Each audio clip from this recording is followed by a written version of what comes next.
I want to also play this for you too, and I definitely want to get your feedback off of this here. This is about a minute and 11 seconds, something like that.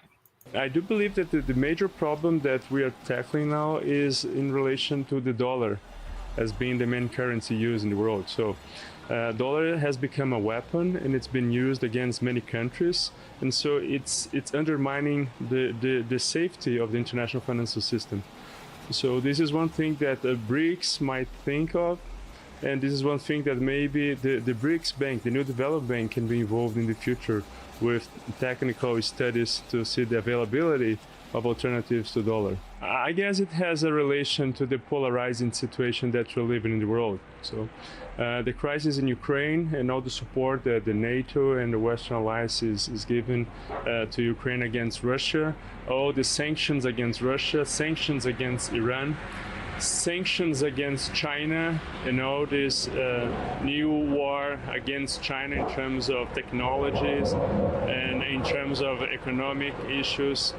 I guess that this has accelerated this process of many countries from the global south to look for alternatives to this order. So that's what I think. So what are your thoughts on that? I agree. That the U.S. is not the indispensable nation. People are perfectly happy to trade with each other. They're happy to trade with the United States. I think all the nations in the world are happy to trade with U.S. given the chance. But if U.S. were really to cut off the trade, that will not be the end of the world. Countries will continue to trade with each other. Everything is made in China anyway. Like they can just buy stuff from China. and Chinese right now, the number one trading partner with China is not United States, it's ASEAN. Yep. China has larger trade with Southeast Asia than they have with United States. And that will continue. The trend is going to continue. Well, what part of that, though, is because the U.S. restriction on China trade. So a portion of the China trade to U.S. get diverted through Southeast Asia. So the Chinese factories in Vietnam are now producing for United States, and Chinese factories in Mexico are producing for United States. And so that is part of that. But the overall trend is China will continue a regional integration with Southeast Asia. They will build more trade links with Africa. Trade volume will continue to rise, especially with China now producing. They're not only just producing like basic goods anymore. They're also moving into high value products like EVs, cell phones, etc. Even Apple phone, even iPhone is produced in China, right? Like they try to shift the supply chain to India, but then it was such a disaster with iPhone 15. So they now, for iPhone 16, they're shifting back their production back in China again. So the decoupling is not going to work because the Chinese ecosystem has infrastructure has been built up that it's such a way that it's not just the labor cost anymore. The Chinese working wage has been steadily rising in the last 30 years. Now the Chinese wage is higher than many countries in its neighborhood. Yet those industries still stay in China because there's still higher efficiency in the Chinese factories when they are now moving into automations. A lot of the Chinese EVs are made in factory that's fully automated. You can't really it's US that's falling behind. Like Audi is, for example, they are producing a for China only EV. I'm like, okay, why is it for China only, right? Like then I realized it has to be for China only because Audis, they make those EVs in their factories in China. If they were to try to export to EU or United States, they get slapped with 300% tariffs. So all the Chinese consumers now they're getting the latest tech products, latest tech gadgets. It's the US and the Western Europe. They're increasingly falling behind. People, by the way, don't realize this. A lot of the people in United States and Europe, they still have a concept of China that's like stuck in like 1960s or even like 19th century. So a lot of tourists that travel to China are quite shocked to find that China is quite modern because that's not what their newspaper, what their medias are telling them. And and some, but increasingly, with China have a visa-free policy to almost all Western European nations right now, a lot of the travelers to China discover, in fact, China are leaving them behind. I just saw a YouTube video of British tourists. They're like, Yes. oh, yeah. Well, I just realized how far behind we're behind China in Yeah. terms of public infrastructure, in terms of high-speed trains, and it's in terms of mobile payment. People, again, people don't realize this because the United States is the most propagandized nation in the world. Yeah. We are being force fed with corporate media propaganda that do not give us a true picture of the world. And so to counter that, I always encourage people to travel, to go outside the borders, and then you kind of really broaden your horizons. When I came to Southeast Asia in 2019, that's the moment I realized the Asian country is already here. It's not the future. It's here already. The Asian country is already here. I see like infrastructure sprouting up everywhere, in not just in China, but all Chinese neighborhood, in Malaysia, even in Indonesia. Like, people in the US are just not aware of it. They're not even aware of this development. Yeah. And I fully agree. The future will be Asian and African. Mm. And I was looking at a video earlier, speaking on videos. This was a few days ago. I was stunned. I'm going to tell you, I was stunned.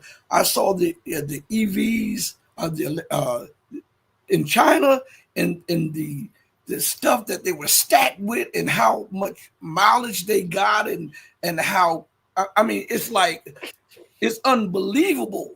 Um, and you would say, well, shouldn't Elon be doing that? But these EVs in China like leaves Elon EVs in the dust, even though he manufactures a lot there. But I want to go back and say something. You were talking about the biggest trade partner to China, which is ASEAN. I tell a lot of people that on the show, because most people are not aware of that. And here is the thing that most people should be aware about that trade. Most of that trade is done in yuan. That is a threat to the dollar. That is why the United States is over in Asia trying to divide those nations. I just Google, you can Google, what were the words? ASEAN China trade in yuan.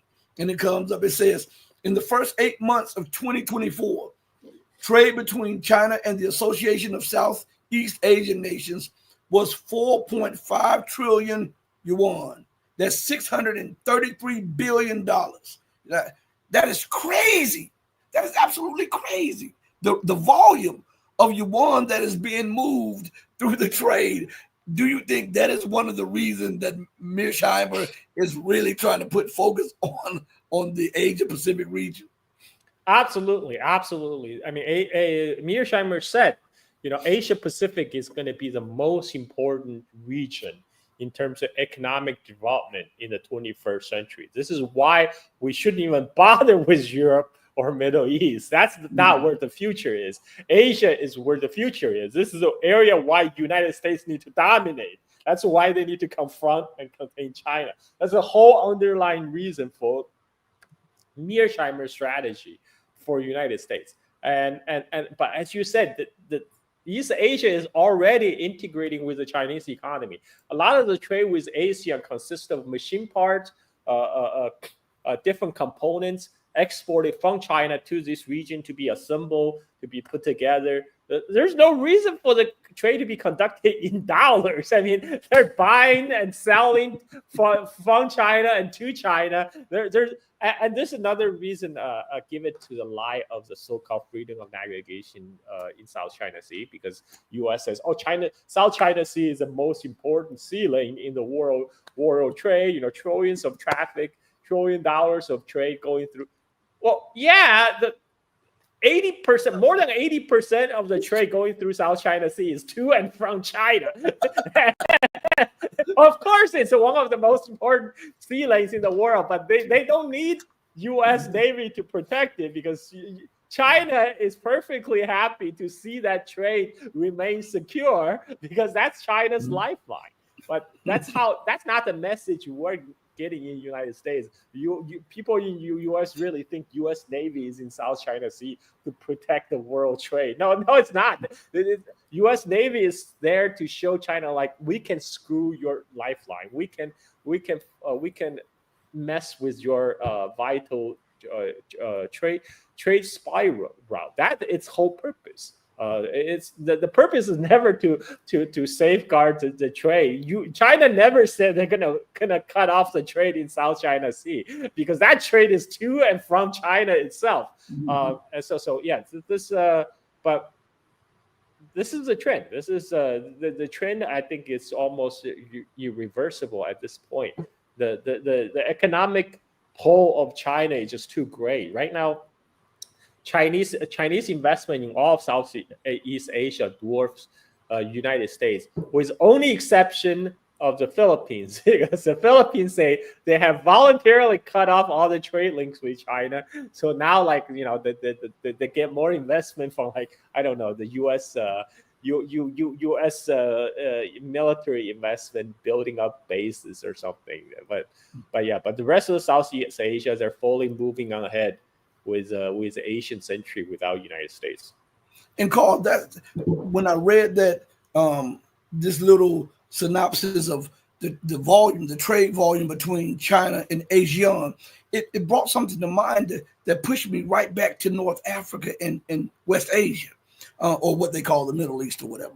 And I noticed that when she was overthrowing those nations, and she had 7 nations that she wanted to take out in 5 years, according to Wesley Clark and all of that, I noticed that some of those nations were key trading partners, whether they bought weapons from Russia or whether they did trade with Russia. But I noticed the influx of terror right now in the Middle East or West Asia and North Africa is benefiting NATO nations because they're trying to stop that Belt and Road program that China has. And so all of the nations that are signing up, they're being flooded with terrorists, and the United States is surrounding them with drone bases and destabilizing the nations. And now we look at Iran, a new member of BRICS.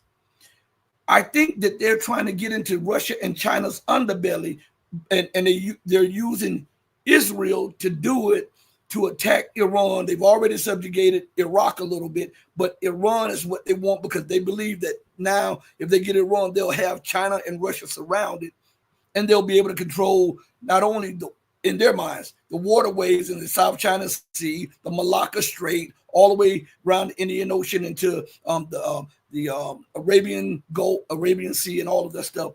I believe that they have it in their minds that they can control that, and then they destabilize the land routes, which makes the Silk Road, in their eyes, unviable. What say you about that matter? Because this stuff is too connected for this not to be that way. Yeah, I mean, of course, that's a U.S. strategy. That's why, I mean, U.S. has a hate boner for Iran ever since 1979 Islamic Revolution that overthrew the U.S. proxy, the Shah.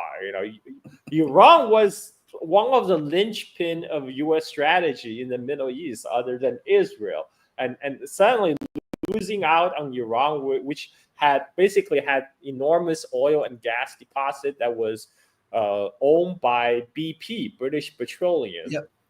Britain also had a huge role in Iran politics before that because of the role of British Petroleum. But later, they brought in the American oil interest in. So it was a big loss from the U.S. point of view, the loss of Iran, and they never forgave Iranians for that. And now they always try to push for regime change for Iran. But again, Iran does not stand alone now. As you see, when when United States tried to, was doing the proxy war in Ukraine against Russia, Iran supplied Russia with drone Mhm. technology and cooperation. And if US now should go after Iran, Iran is for sure is going to get support from Russia, from China, and there's not much United States can do about it because Iran actually borders Russia through Caspian Sea. I mean, unless U.S. Navy figure out a way to zap their navy somehow magically airdrop into Caspian Sea, there's nothing they can do to stop that supply line of Russian support for Iran. And similarly, China's trade with Iran continues through the Iron Silk Road. Right now, there's already rail links from China's northwest, uh, go through the Central Asia to Iran, or they can just go through Russia and then go through the Caspian Sea. Because these many supply line is outside of reach of United States, particularly after U.S. withdrawal from Afghanistan. One of the one of the geostrategic reason for U.S. presence in Afghanistan was also to have like a thorn in the Yeah. underbelly of Central Asia. That there was one point in time U.S. had military base not only in Afghanistan but also in the neighboring Kyrgyzstan, uh, Tajikistan, and Uzbekistan. And And they Pakistan. got yeah, and they got kicked out of Uzbekistan because U.S. tried to foment a color revolution in that country by Mhm. sponsoring Islamists against its government. U.S. got subsequently got kicked out of Kyrgyzstan, and like because and then U.S. withdrew from Afghanistan. So China now is shipping goods to Afghanistan through Central Asia. Afghan produce are now being sold in China via the Iron Silk Road. And so this is another instance of U.S. bombs China builds. China is offering trade opportunities, but what U.S. right now the best they can do is war and weapons. This is why they're very dead set against Belt and Road Initiative. They tried everything to smear the Belt and Road Initiative as some kind of dead trap, which another 100% projection there because dead trap is what World Bank and IMF do all the time, and what China does is offers this country an alternative, which U.S. and Europe find unacceptable. So I don't see these trends as reversible at this point because what China offers is far more attractive than what U.S. and the Europeans could